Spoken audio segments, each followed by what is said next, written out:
কবুতর পালার খুব শখ ছিল আমার। আমি না খেয়ে থাকলেও খাবার দিতে যেতাম তার। কবুতর কিনতে যাওয়া হয়ে গেছিল আমার নেশা, আর মায়ের টাকা চুরি করা হয়ে গেছিল পেশা। মায়ের টাকা যেই জায়গায় রাখতো, কেমনে জানি আমার হাতটা ওই জায়গায় যাইতো। যখন দেখতাম কবুতরগুলা আমার হাতে এসে খাইতো, তখন আমার হুঁশ থাকতো না, কে আইতো আর কে যাইতো। এরা খুবই ভালো।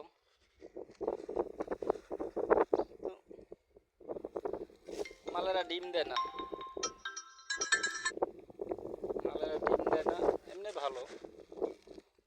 অল্প আছে, 15টা আছে। আহ আহ আহ আহ আহ আহ